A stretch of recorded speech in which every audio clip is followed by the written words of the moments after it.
to a platform where we uplift, encourage, and motivate you to be exactly who you are. Soul ties, soul tribes, solutions, and soul infusions. Come join us as we overstand and undo the divinities that have been placed amongst us on this very land. So what can you expect? Crown checks, temperature checks, microphone checks. Wait till you see what's next. Welcome, soul to star.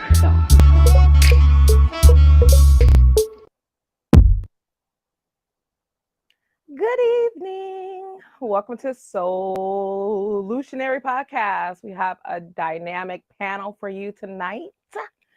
So let's just get started. Oh, actually, let's set the intention tonight for positivity. By let's light this candle. This is my daughter's candle line. 7 candles, 7K candles. And we're just gonna give her a little shout out and try to light this. I don't know if I can light this with this, but we will light this because it's a wick. I don't think it's gonna work. I don't have a lighter in my hand. So I'll do that during the podcast and make sure that we get this. But this one smells like coffee and it has a wooden wick. Those are the ones that crackle. I love it. So that's her candle. Let me know if you are interested. Like I said, tonight we're going to be talking about saving our youth, and we have a dynamic panel for you. A few of us on this panel tonight are actually from Kitsap County. So we're definitely bringing our sisters back to have this conversation here. Let's go ahead and get started. Our first and foremost panelist is Milagros T. Milagros credentials are he has an MACA, an ESA. She's a candidate for ED.D. I believe that's a doctorate in education. And she is a counselor at the Tacoma Public Schools. Let's bring her on.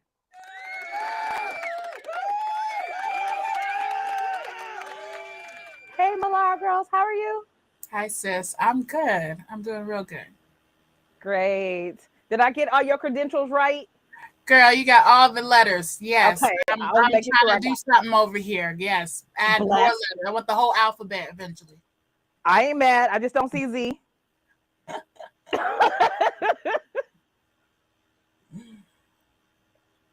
I love it. I love it. Okay, we're going to bring on our next guest.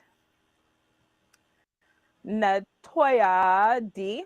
Natoya letters are QMHP. She got it going on too. Hey, cousin.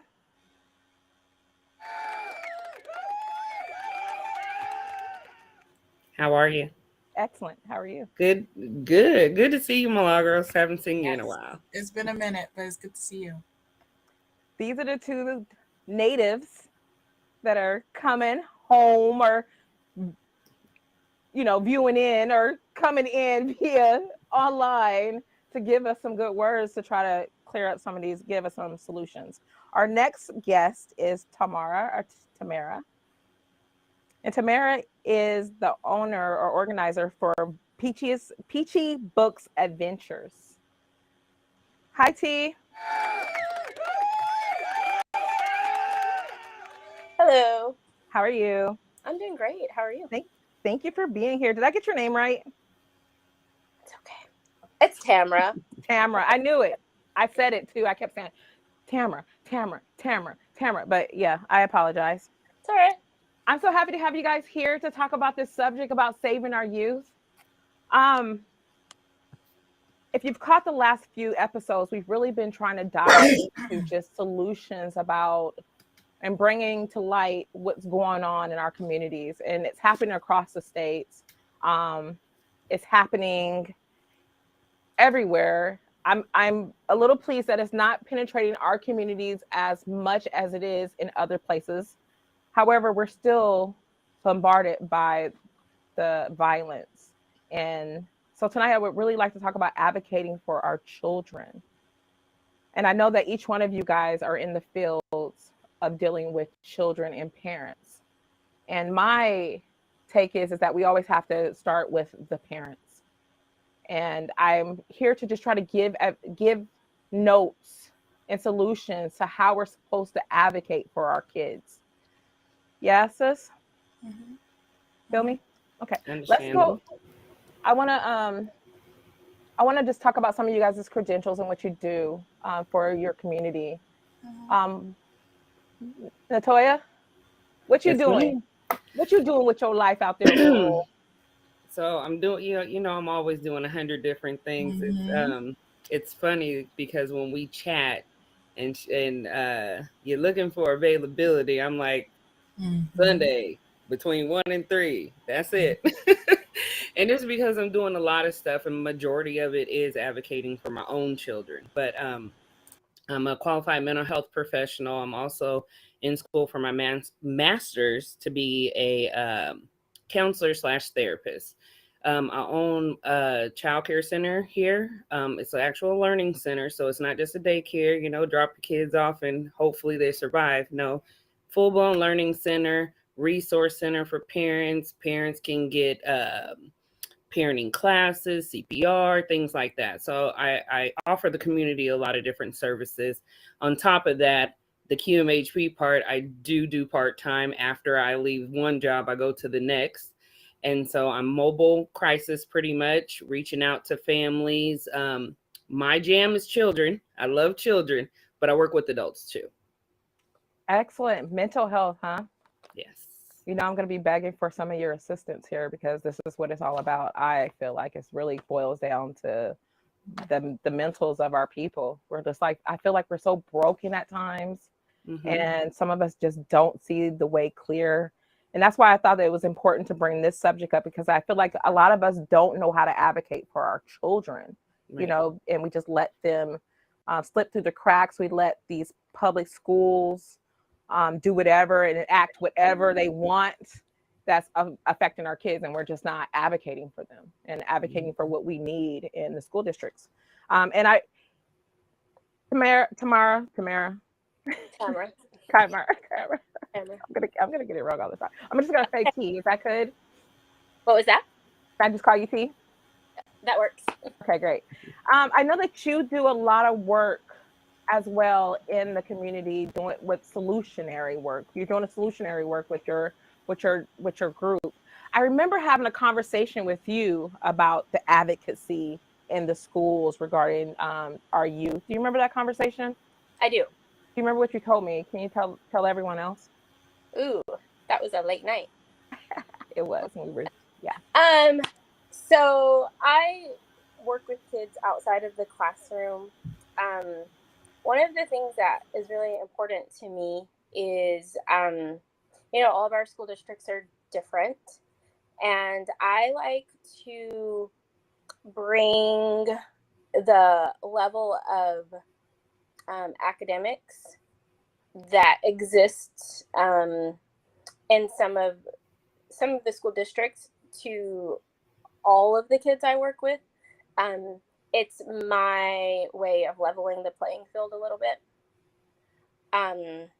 So I do a lot of one-on-one work with kids, starting with helping kids who are just learning to read, helping kids who kind of slipped through the cracks over the past years when we've shifted from back and forth online to in class, things like that, and helping kids prepare for college, helping I work with a student right now who I'm helping find HBCUs to attend and apply to those.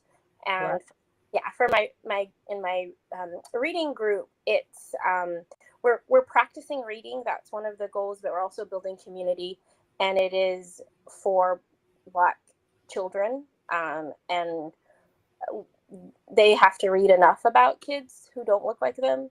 And so this is a safe place where we can read and talk about things that are important to them.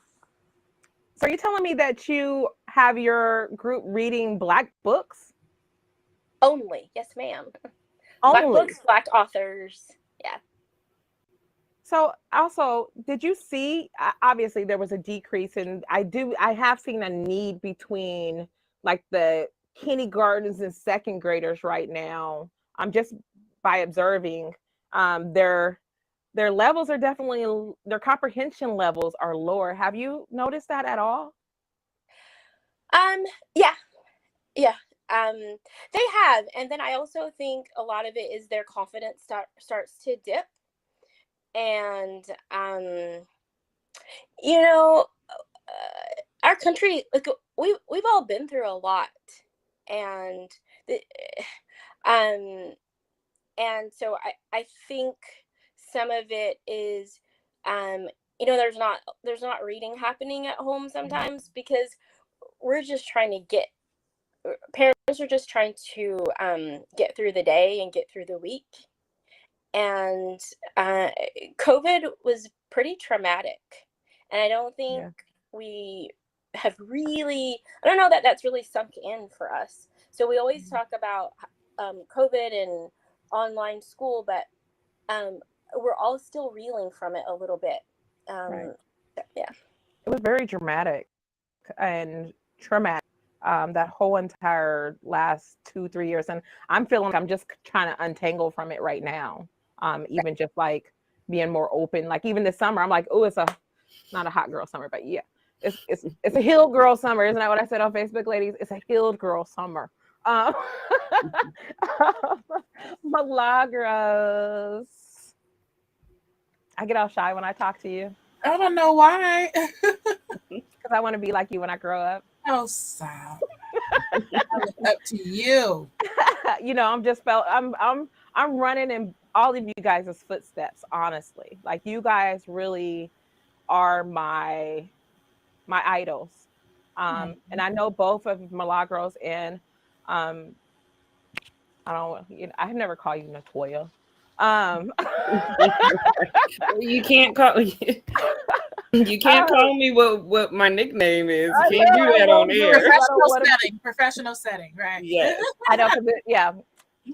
At any rate. So when I seen you guys doing it, I knew that I had to continue. Because it's important. Especially Natasha, you know where we came from. So I just wanted to give you guys your flowers right now. Right now. Thank you. Thank you for being a beacon of life.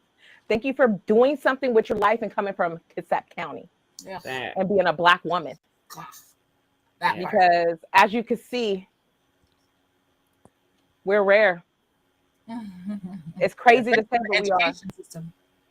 Yeah, truly. I mean, honestly, I think I got a better education system in Kitsap County than probably most people did in Washington. So I'm blessed for that. I'm blessed for the teachers that actually picked me up. But nonetheless, let's talk about you. What you doing out there in the community? I see you're a counselor in Tacoma. I am, and that was just through who I knew, right? Everything is really who you know nowadays. And so I definitely continue to give shout outs to the ones that brought me in because it's hard. Yeah. But prior to that, though, drug, alcohol counselor, Birmingham Parks and Rec. I mean, I've been working with kids since I started. So working with kids is just my passion. So went from, swinging kids around to working with sex offenders actually at one point, young with kids that were, sentenced to adult sentences because of their acts. Wow. And it's kind of one of those pieces of, do we really blame the kid or do we blame their environmental, right? Their situation. Always. Because kids are introduced to those things. They're not just born with these sexual acts that are inappropriate. They see it. They model what they see. So it's kind of one of those things of, do we really penalize them for, they need help, but do we really sentence them to something that, what about the adults that introduced it? So anyway, that's a whole nother, invite me back when we talk about that. We can. But went from that to drug and alcohol counselor for over 10 years, going into schools, going into homes, social worker. So for the longest, I was working with truancy youth, so kids that weren't going to school. So in Pierce County, truancy youth would have to go to court to a certain point if they were just really not going to school. Schools have to do this Becca bill. That's all about, anyways, trying to keep track. Yeah, I'm familiar with it. There, I'm trying to keep track on kids. So I would get assigned those kids that were at court, and so I would go into the homes, and then I would have those conversations with the school of like, hey, this kid needs A, B, C, and D. You know, maybe they need to be a 504 plan or an IEP or whatever the situation may be. And I used to have so many parents like, man, the school has never treated me this kind, or the school has never listened to me until you walked in with me. You know, a lot of parents need that, like as Tamara said, that confidence of like, I can advocate for my kid, because I remember going into meetings and literally the school would have like 10 people on this side, and then the parent walks in by themselves. How intimidating is that? You know, especially as a Black parent, like you got all these white folks telling me about my child. And so I would love meetings like that, honestly, because I walk in with the parent like, this is what we about to do. You want me to start? You want to start? However we want to do this, I got your back. And I would totally like sit right next to the parent, and I would touch her leg and be like, we got this. Let's talk about what we came to say. Because a lot of parents would get emotional. I used to tell my parents, like, all they see is the emotion. They're not even hearing the words. So tell me the emotion, what you want to say, and then we're going to go in and say what we need to say. And so having that for over 10 years of truancy, I was like, you know what? I need to be back on the other side. I need to be in the school side now, since I got so much information of why kids are not going to school, as well as I had my son and I couldn't be working nights. Like I would be in people's houses till 8, 9 o'clock at night, and I wasn't doing that with a baby boy. So I had to find a job that was, you know, ideal hours. So I got into the school district, and now I'm able to educate, you know, administration of, there's several reasons why kids don't go to school. It's not just because they're bad. A lot of kids are staying home watching siblings. A lot of kids are the primary caretaker. You know how many kids are taking care of like their grandparents, or you know, cooking dinner or whatever. And then kids are bullied. There's so many kids that are getting bullied every day, like little minute things that make it, like, even example, the attendance lady. Just say they missed the day. They come the next day, attendance like, where were you yesterday? That just that tone makes a lot of kids like, I'm not coming back to that lady. I'm not you know what I mean? You. So there's so many different, you know, or the teacher's like, oh, so-and-so's back today.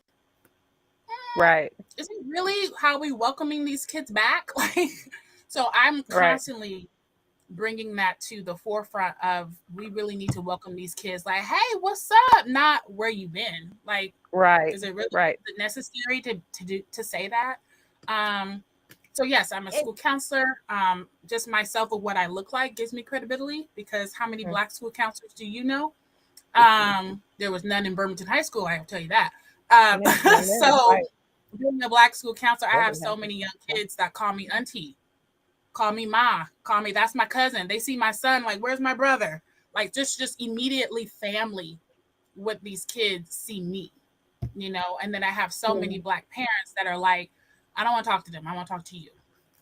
And I'm okay with it. I'm okay with being that middle person, because regardless, we need to get the information across. And if you want me to support you with that, I'll do that. So there's so many layers to just being in the school, period, let alone making our kids feel family. Like, kids literally be like, Miss Thompson, yo, let me tell you what's up.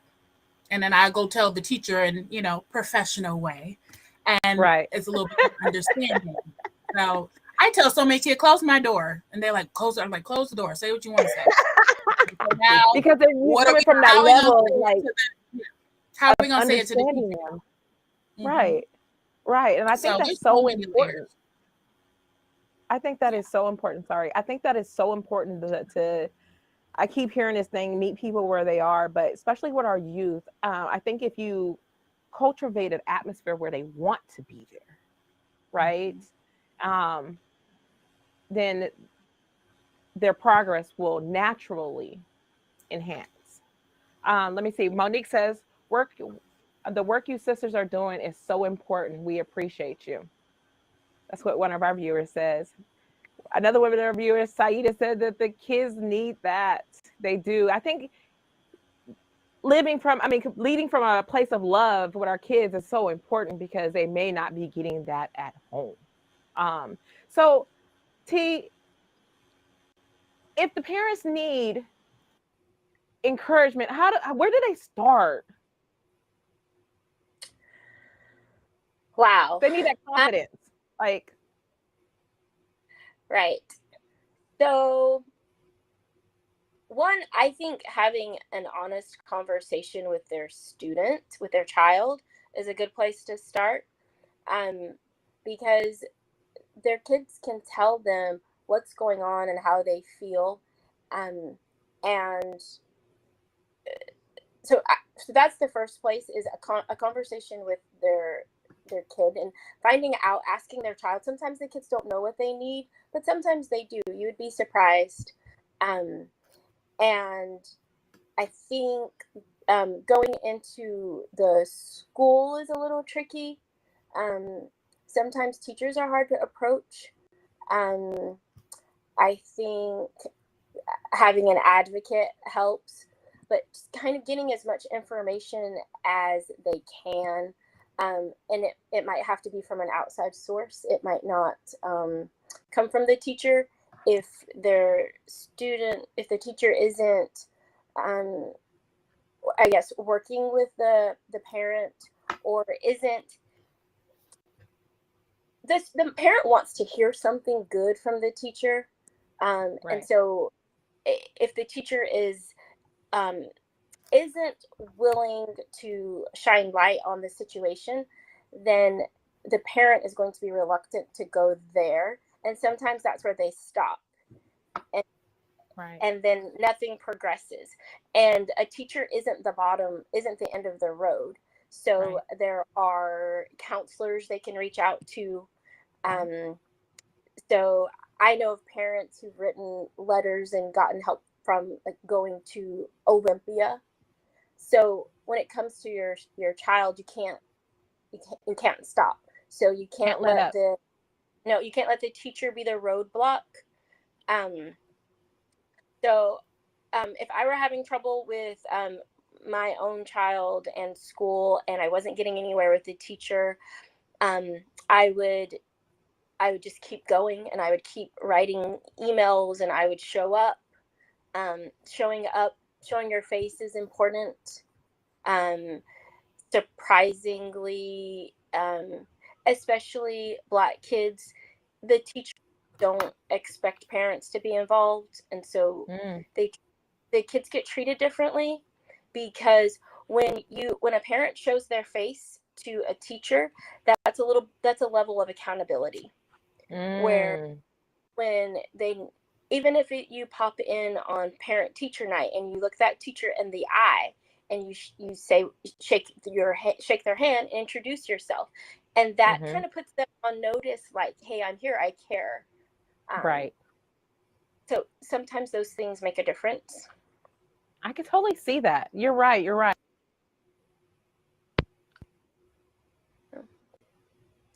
And sometimes outside help is necessary, and maybe some parents don't know that. Research, there's lots of information, lots of programs that are available to kids that sometimes the teachers don't tell them about. So asking a lot of questions everywhere, all over the place.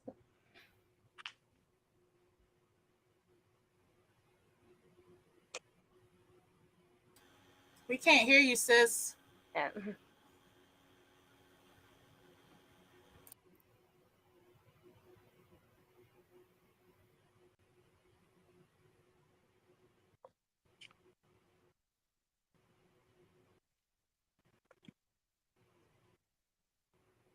Oh, I bet she's saying something good too. She looks like she's on a roll. All.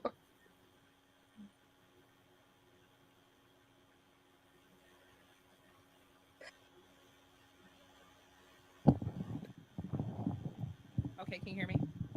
Yeah. hear me now? Can you hear me now? Can you hear me now? Sorry, my mic cut out. My apologies. We're good? Yes. That's what happens when you do live shows. It's like technical difficulties happen. So I apologize. Let's get back on roll. So, Ms. Duncan, along those same lines, who are the advocates for parents? Like, other than the teacher, other than the school, where can the parents go to get advocacy for their youth, to get assistance? Like with them, the reason why I say that is because if we can't advocate, I do expect to go into a building, talk about our kids or talk about our. So we have to first like find a way to advocate for ourselves, because like if we're food shortage in the house, things like that, the foundational needs at home, then we can't wholeheartedly go out there and talk to anybody about what our kids need, because there won't be a what I would say like a direct message, or you won't have a focal point. You'll be all over the place. Right. And then that's where people don't want to, they look at you and they say, yeah, I don't think I can help her because it's just so much. So we got to start with ourselves and being able to speak up for ourselves and what we need. However, say we're good, and we know we need something for our children. You got to go in with the plan. Like this is, or the topics of discussion. Like, hey, this is what I need. This is what I desire to have. Can you help me? Places to go. Like T said, you can go to the schools, the school counselors. My experience right now is that these teachers, especially where I'm at, I'm in the state of Texas. I'm in Central Texas at that. The school district my kids are in are 400 teachers short. So majority of they're short 400 teachers. District right now, they're considered, so they're not trained for whatever class they're teaching. They're just a body. So if we're talking about Central Texas right now, I wouldn't even start with the teachers, because half the time they don't know what they're doing, and it's not their fault. They're trying to feed their families. They're trying to, have an income, but they're put into an atmosphere where they can't be way to go. A lot of these teachers don't have educations past high school. That's all you have to school diploma to be so. So with that being said, yes, what with that counselor, of course, reaching out to them, asking them, do they have certain resources, things like that. I know there's like a trauma history with our families with contacting the Department of Health and Human Services, CPS. Those areas feel like their children will be removed from their home, but it doesn't a lot to call. I'm having this, and this problem. I was wondering if you have any phone numbers. So you don't have to tell. Oh, I didn't even know that.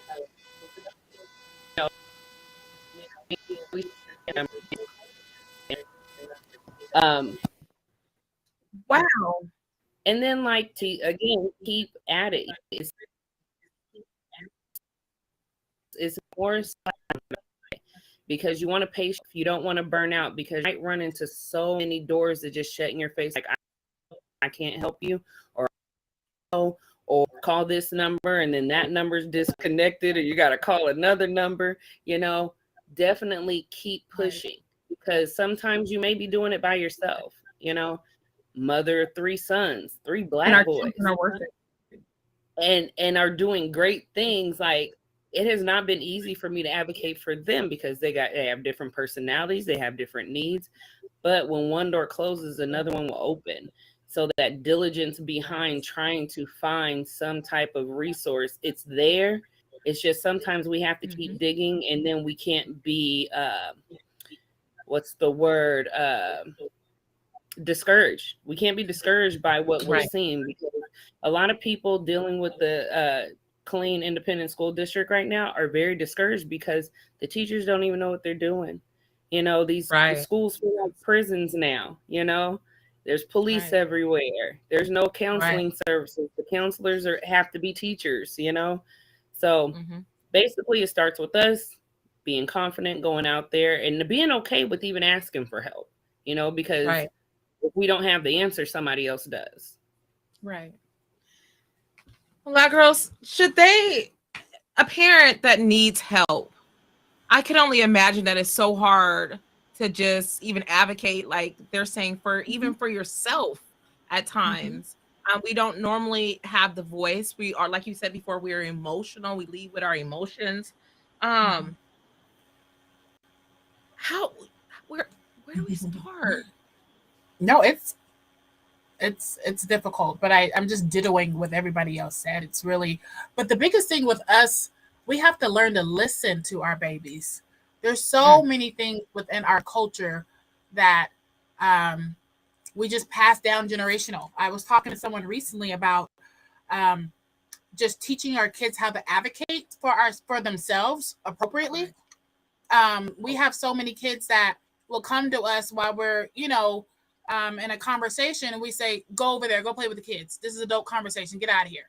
And it sometimes is really, they have something to say, and it's okay to listen to that. And so, and a lot of times we ask our kids, yes, no questions. How was school today? Fine. We don't ask more questions. We don't ask how they really do. Like, I ask my son every day, how were you treated today?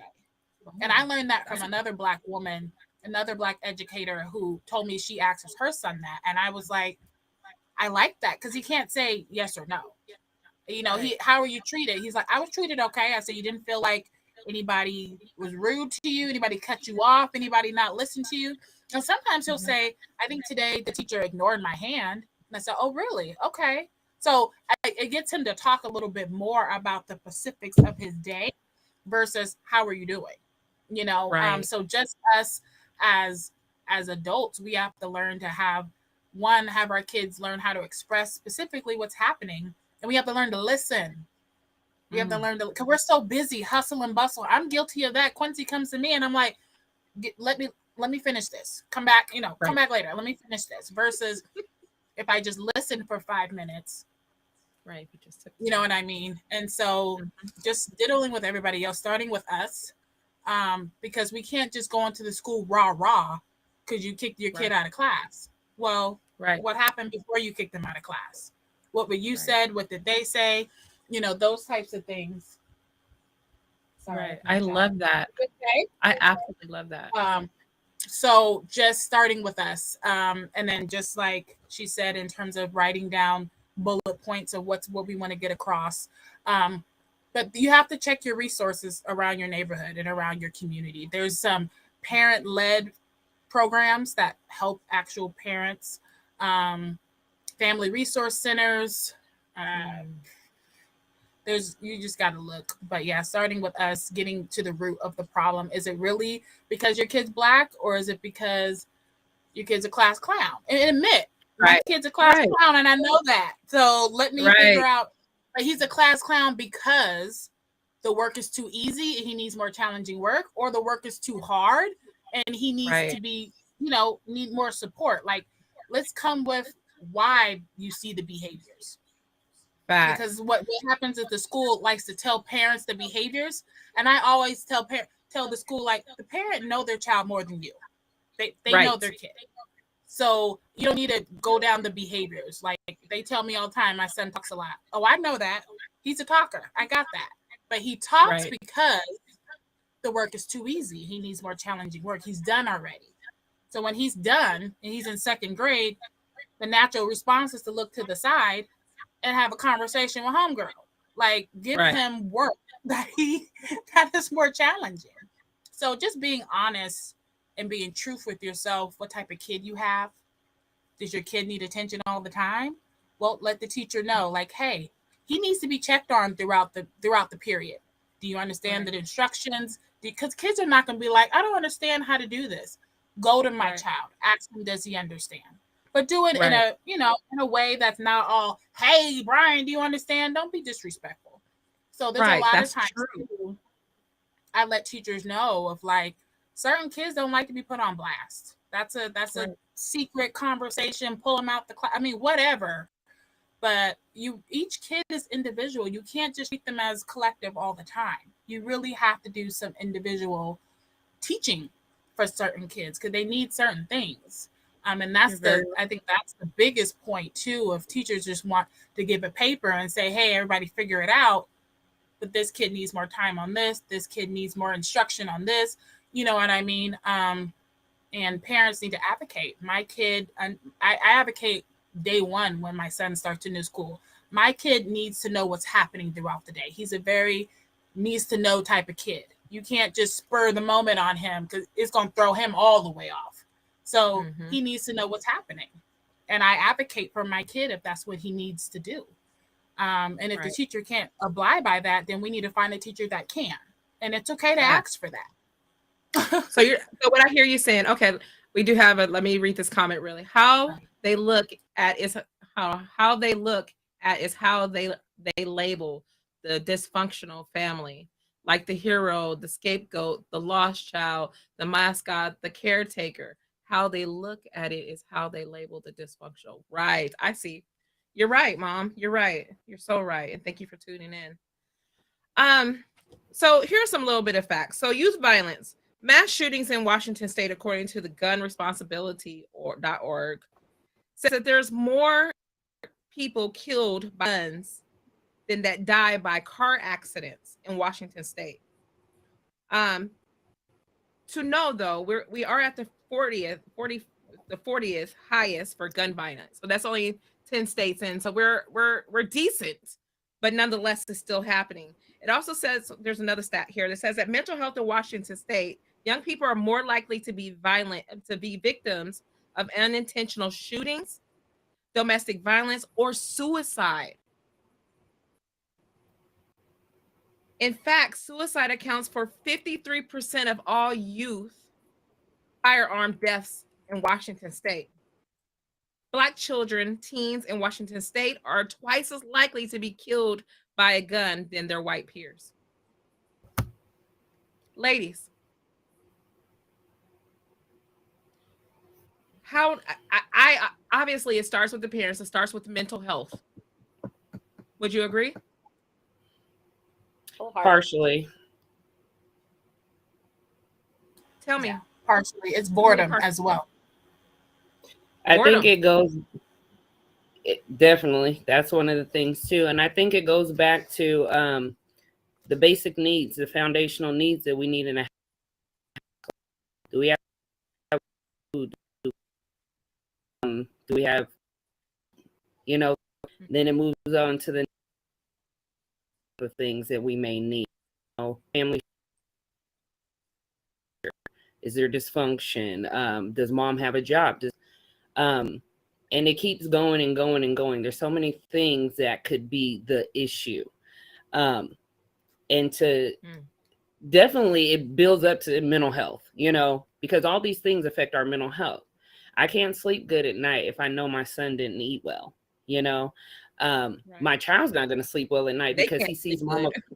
They can't sleep good because they see mama crying, you know, or dad crying or stressed out or whatever the case may be. Say a parent's working 2 and 3 jobs and they are financially doing okay, but then the social aspect, you're not asking your kid how their day is. The parent is never at home, you know, and so now the streets are now the big brother, you know. It's so easy one of the reasons why I'm not in Washington right now is cost of living and the fact that the violence rate has increased. You know, I would love to be at home. I miss it so much, but I have 3 Black boys. And to be honest, like I feel, even though I'm in the South, I feel like I get that phone call faster at home than I would where I'm at now. Wow. You know, and so a big thing for that, I mean, if we were just mental health, well, what's causing the mental health? Get to the root of the problem. We can go get services, and then we put ourselves back in the environment causing the mental health. you know? Right.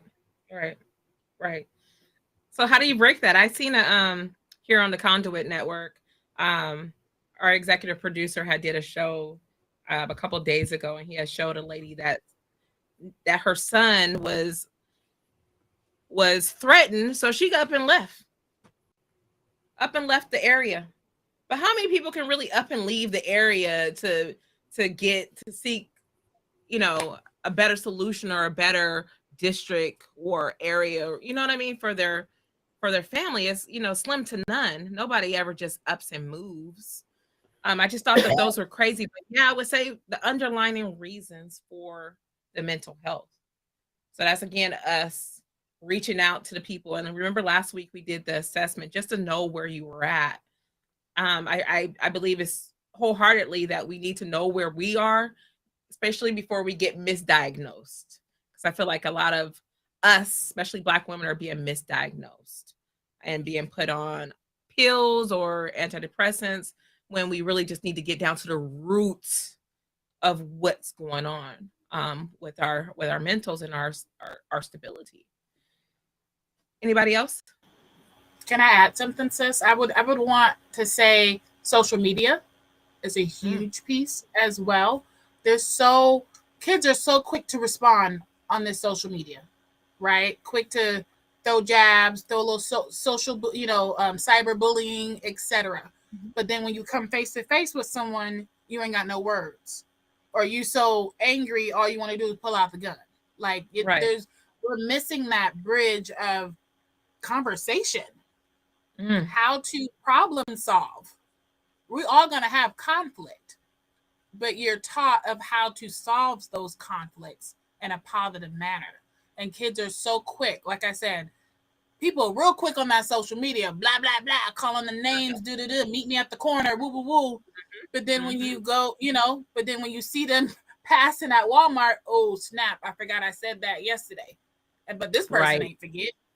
So, we're so quick to respond, reactive.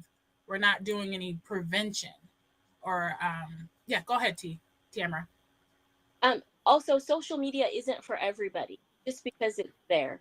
And if your child is already struggling, it's probably not the place for them. And it's okay to limit that. It's okay to have it be in moderation. And parents need to. It's a tool that they haven't taught kids how to use properly. And if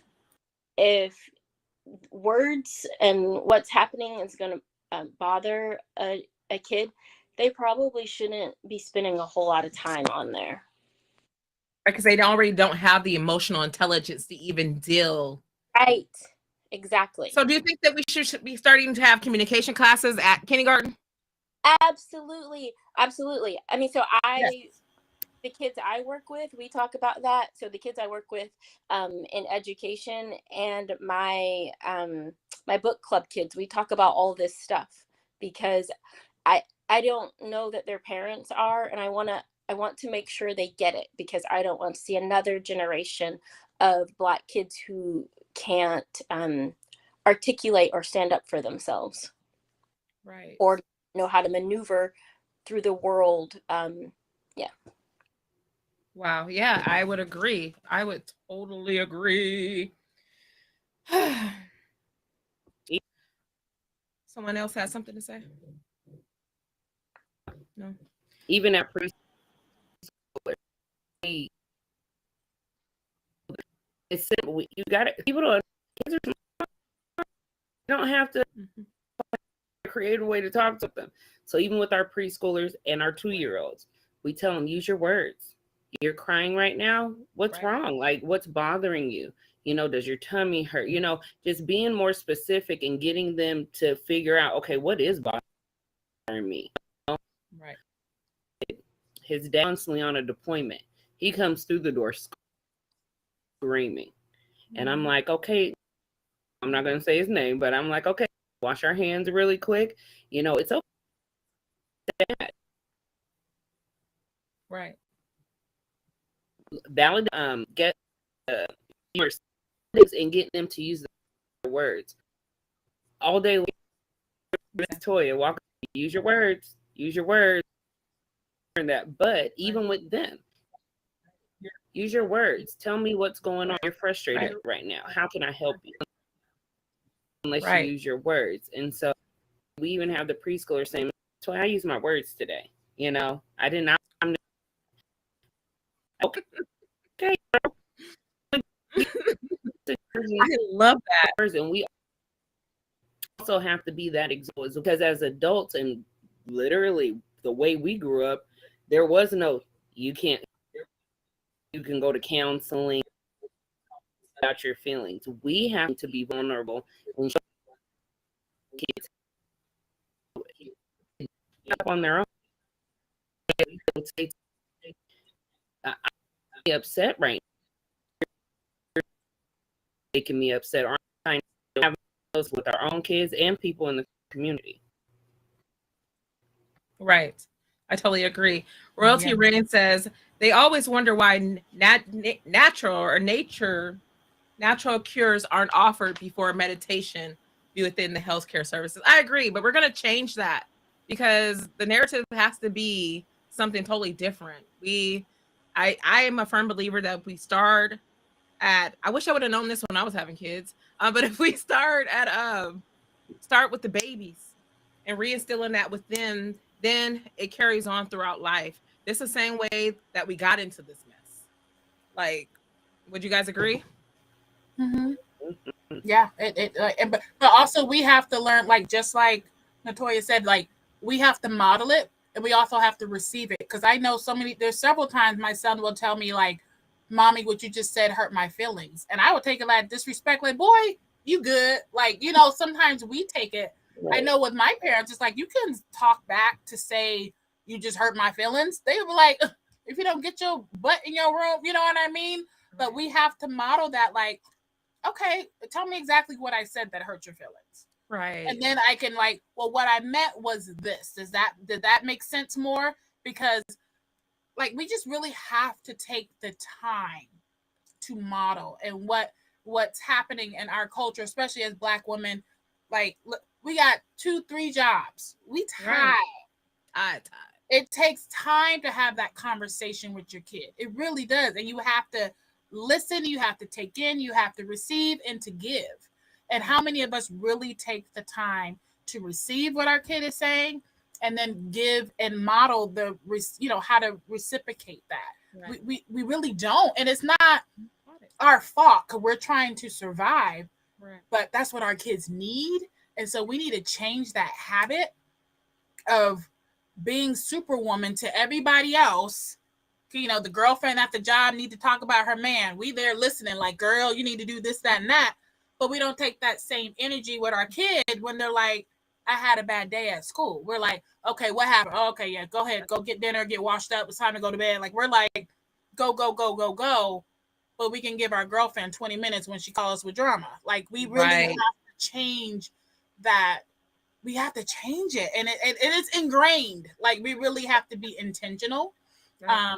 And like I said, when you model it, when they go to school and something happens and they're able to say, like you said, so-and-so did something and I don't appreciate that, or can you reword that, or that really hurt my feelings, man, that teacher's going to be like, wow, this kid can use her words, instead of doing that behavior. Because once they see that behavior, a lot of times it's hard for them to even care what's happening at home, because all they see is that rude, disrespectful, whatever kid they want to label them as.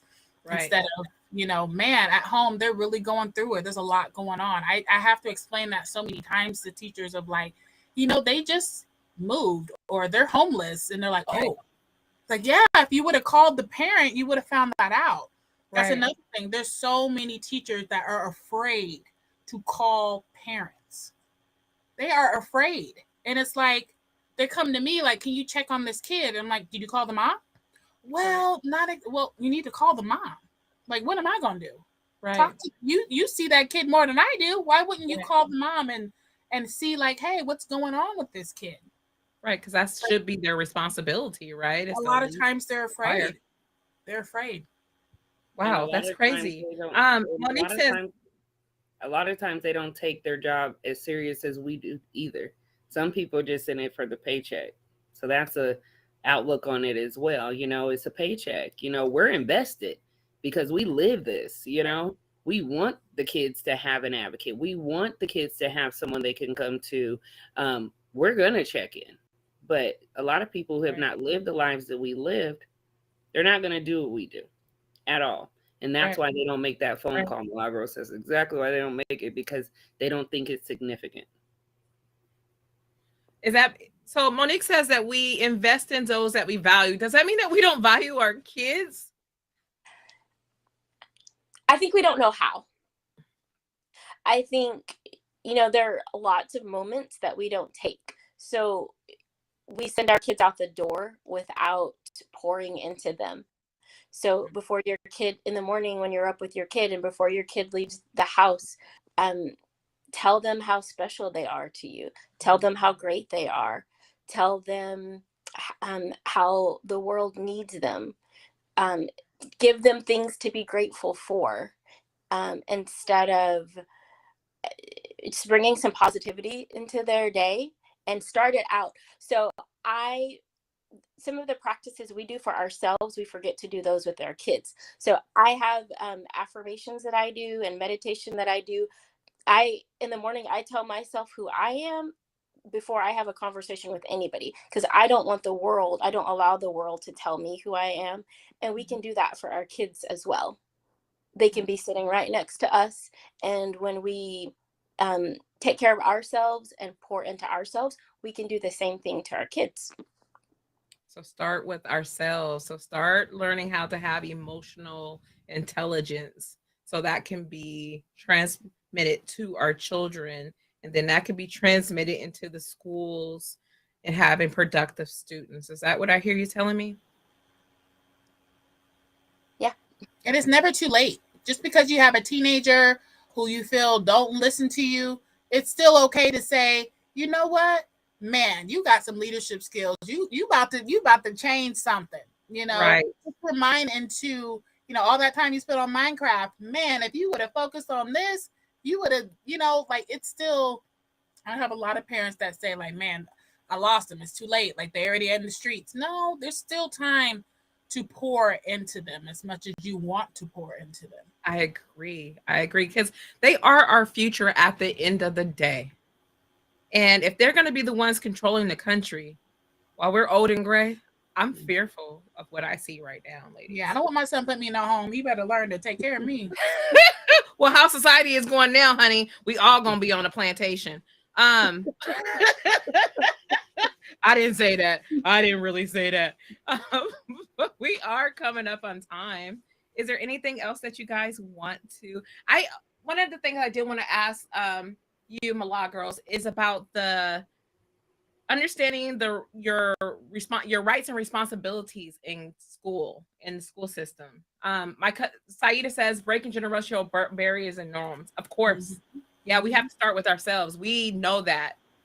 We know that, and it's so hard though.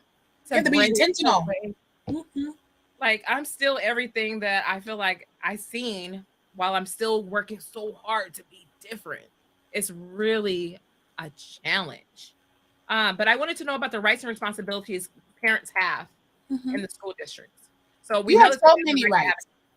You have so many rights. You can tell them you want to change teachers. You can tell them that my kid needs special accommodations. You can tell them, yeah, there's something called a 504 plan. I mean, you just have to know the terms. Okay. Yeah, there's documentation that you can have that can follow your kid all the way until they're done with high school that says that my kid needs maybe, small group for testing, extra time on this. They need to be sitting in a different place. They need to have a fidget while they're working. I mean, there's so many different rights that you have as a parent, and don't let them tell you that you don't, because you do. And you can get documentation that says it. All you need is, you don't even need a paper form that says your kid has a diagnosis of anything. You can just say, my kid learns better this way. And that is all you need. And then they have to accommodate that. But there's so many parents that don't know that they can advocate for those things. I've always been afraid of the IEPs. Will an IEP assist the student or not? It's a way how you look at it. It's definitely a disproportional rates of Black boys that have IEPs versus any other race, because they just feel like they slap on that because of behavioral issues, and now the kid is fixed. But really, all it does is it protects them. Like, they can't expel a kid when a kid has an IEP. So in a lot of ways, it does protect your child. Of like, the longest you can be out on an IEP is 10 days versus a whole semester they're out because of behavior. I mean, I think you can do pros and cons with anything in a school district. An IEP, I don't see it as a negative thing. I definitely see it as protection for your kid. But depends on where you are and how you view it. You can see it as a negative thing. Special education, there's a spectrum for special education. There's kids that are physically and mentally disabled, can't write, can't read, can't talk. And then there's a kid that is highly functional, but they need special accommodations to get through the day. There's a spectrum of it, and your kid falls in somewhere in between. But once again, every school has a different culture. If the culture of your school is all the bad Black boys are in sped, that's going to be a different look than in a culture of a school that special education can actually help your kid with different individualized plan for your child. But you can also have an individualized plan for your child without an IEP. You got to have a teacher that's willing, and you have to be a parent that can advocate. Like, literally, I go in as soon as my son starts, like, hey, this is the way he learns best. My son doesn't have an IEP or a 504 plan, but I'm advocating this is the way he learns best. And his teacher is trying to, mold to that. And when she messes up, I email her right back of, remember I told you he learns best this way? Right. You have to be willing to do that. You have to be willing to put your foot out there, put your face out there. You can't come with no bra and a bonnet. You really have to come appropriate to the school and be like, this is the way my son. And I'm not hating on us. I'm not hating on it, but you walk into the bonnet and no bra, they ain't looking at you. They ain't hearing your words. They're looking at this. Oh, apple don't fall too far from the tree. Like, no, you need to come. And I'm not saying you need to come with a business suit, but you need to come with a bra on and your hair looking decent and advocate for your kid. Period. I agree. Oh, I agree. Whoa, that was deep. I didn't even think they did that. But I know you see it. That's sad. Ladies, let's not do that. Do not show up at your kid's school in a bonnet with no bra on. That's not okay. We need to present ourselves appropriately in public at all times, I feel like. So here are a couple tips that I did learn. So make sure the parents ask questions for clarification. If you don't understand something, ask the questions, ask the appropriate people, ask whomever that's going to give you the answers. Would you guys agree? Mm-hmm. Yes? Yeah, and it's okay to be like, help me explain, what does that look like? Tell me what that looks like for this school, because every school has a different culture. You know what I mean? What does it look like here at this school? People say they're advocating for their kids out there, and it works. It also says keep copies of all communications regarding your children's education. Yes. Why is that important? You want a paper trail, because if someone tells you something about your child, you need to be, first of all, we need to be open to hearing it, and understand who your kid is, because sometimes they're a different kid when they go to school or wherever they're going, and just keep that paper trail, because you want to be able to get the proper services. Okay, I see a pattern of this, because paper trail equals patterns. Okay, is it the same teacher? Is it a different teacher? Is this teacher every Monday mad at my kid versus is my kid cutting up every Thursday? Patterns and what is it? Evidence. Evidence. I agree. I totally agree. Mary says, show up and show out in a professional way. We know you do, girl. It says, join the PTA, volunteer in the schools when able. T, why is that important? Well, it shows your kid that they matter. And kids are so happy when their parents are at school, even if doesn't matter if they're helping pass out papers. It can be a really small thing, but it means a lot to kids. So that's a way to support them. It helps parents build a relationship with the teacher. So then the teacher is more likely to reach out in a way that is helpful than dismiss the child and the parent. I totally agree. What's going on too?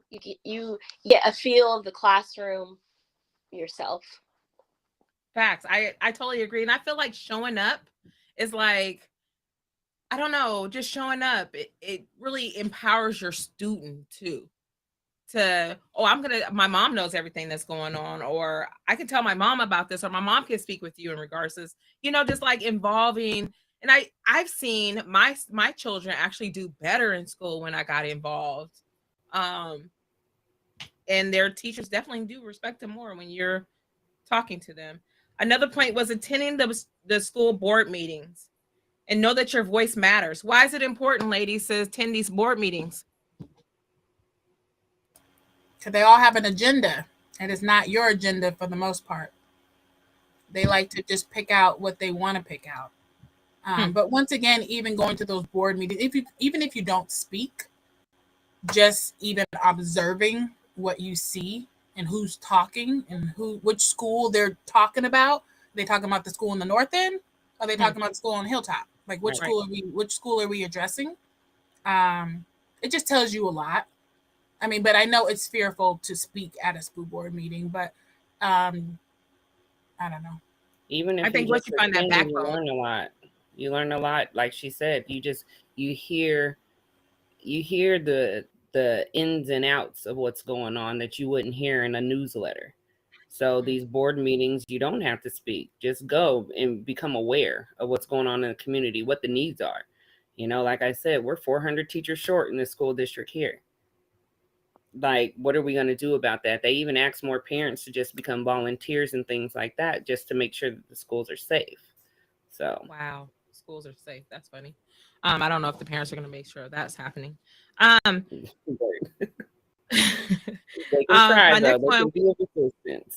Well, I think just being on campus, period, like enhances the whole learning environment for all students. I remember when I did a parent-teacher split. So the teachers, it was like a co-op. The parents had to come into the classroom twice a month and do volunteer work. My daughter did excellent in that program because I was there. She didn't have no time to mess up. She didn't have no time to get off of, because I'm there. I know what you're missing in homework because me and your teacher have a rapport. So I know that building a rapport with the teachers are most important. Lastly, it says, know who the key people are. Find the right person with whom to talk to and try all avenues. You agree? Yep. Tacoma's small. You know somebody who knows somebody who knows somebody. And you go to that school board meeting, look around like, oh, that's so-and-so, so-and-so. Let me go holler at her real quick because we know the same person in common. You never know who knows who. And, look for that person of color. Give that head nod to get that attention. Let you know that you're in the room. I would even say if you're in the room and you don't know somebody and you see somebody that you feel like you can talk to, or you've seen them talk and you know what their mission is, go talk to them about your problem. Go get assistance. There's your assistance right there. Do not be afraid to ask for help and just to speak your mind. And your voice matters because it's your child that's in these school districts. Half the time, the school board don't even have children in the school districts. Like, it's absurd. I absolutely just, my whole key here is that you have power, and we're not using our powers. Like, this is our country. These are our counties. These are our school districts. We have the power to change these systems and the systems, the structures, the institutions. In all transparency, I pulled my daughter out of Kent School District today. I said, I'll homeschool her for the rest of the school year because you guys are inadequate. I have more problems with her being on campus than I do with schooling her.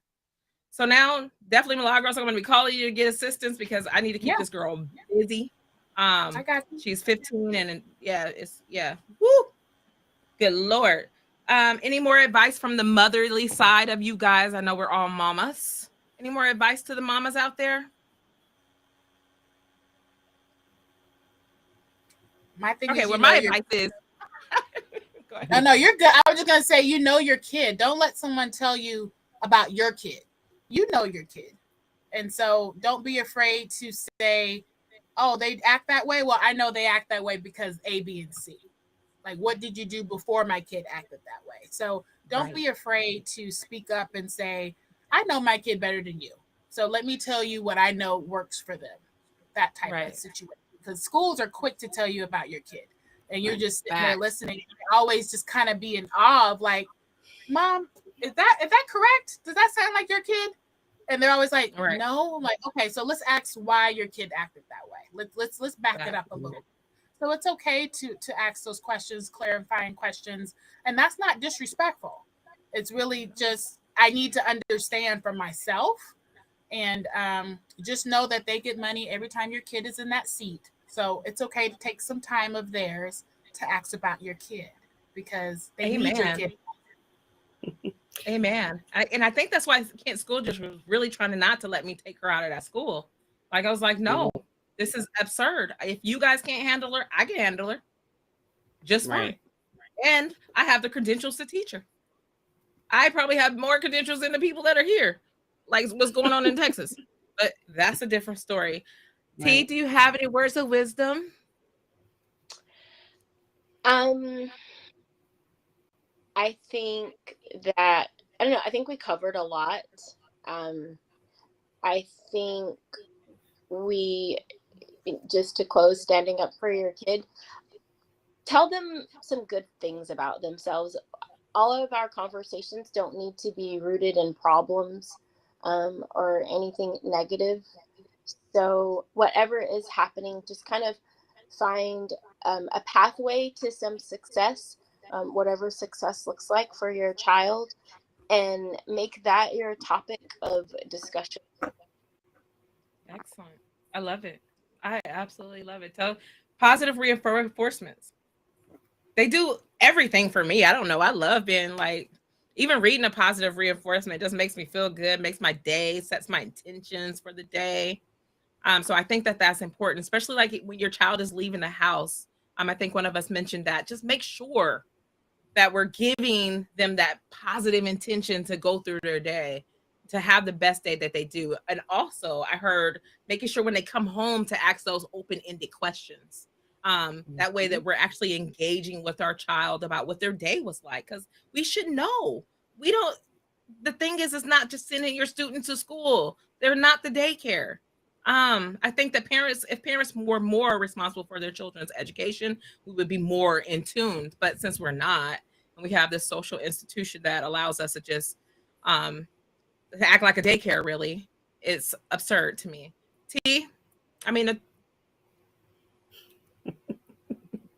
You want to call me by my nickname so bad. I do. Okay. I do. Okay. I do. And I've called you T too. Okay, so go ahead, Latoya. Go ahead. So your words of wisdom. From the motherly side, your kids have to be a priority. Literally. I've sacrificed so much in my life because I gave birth to them, and they have to know that they're important. They're literally like, I have to come first, because if there's no me, and if I'm not healthy, then I can't take care of them. But they have to know that they're a priority. And also understanding their likes and dislikes and things like that, and keeping them engaged in something. I can't tell you how tired I am majority of the time, but to keep my sons out of the streets, they play sports. They like to do gaming. They like to do science and STEM activities, whether it be online or whether it be in person. I'm always trying to involve them in something that they like, not what I want for them. And I have to, and you have to understand that part, because we can have all the hopes and dreams for them in the world, but they're not going to stay interested in anything unless it's something that they like. So keep them a priority, keep them busy. And then, honestly, yes, know your kid, because we know them best, but also be open to hearing that other side. Because sometimes I have 3 sons. There's one that may act a little different. And so when I hear certain things, I do my research. I'm looking through the cell phones. I'm hearing the friend conversation. I'm like, these teachers are right. This child is acting different. So be open to, sometimes you have to be open to hearing how somebody else's, their perception of what your child is doing. And then, piecing it all together. It's not saying take their word as their bond, but understanding who your child is around you and not around you. And then not being afraid to reach out to whoever, whatever, to get the help that you need. Facts. We're going to keep building. Go ahead. No, I said I like that. Being a nosy parent is a good parent. That's what I tell my parents. Like, it's okay to be nosy. Girl, you better snoop into that room. Yes. Yep, be nosy. Be overly nosy, because that's how we're going to save our babies. Honestly. Mary said, have standards for both your child and their teachers. Hold everybody accountable. Amen. I agree. Well, ladies, if you'll stand by into the green room real quick so I can end this show, I'd be highly appreciative. I love you guys. Thank you. So make sure you like, share, and subscribe. Make sure you show my worth to this network. We had a powerhouse panel for you tonight. I hope you guys learned a lot here. We will be back to continue to build on this subject in different ways. We are here to provide solutions, or just to get us to think a different way. We just hope. Until next week, peace. My soul stars. No matter how near or how far, you are invited to a platform where we uplift, encourage, and motivate you to be exactly who you are. Soul ties, soul tribes, solutions, and soul infusions. Come join us as we overstand and undo the divinities that have been placed amongst us on this very land. So what can you expect? Crown checks, temperature checks, microphone checks. Wait till you see what's next. Welcome, Soul Stars.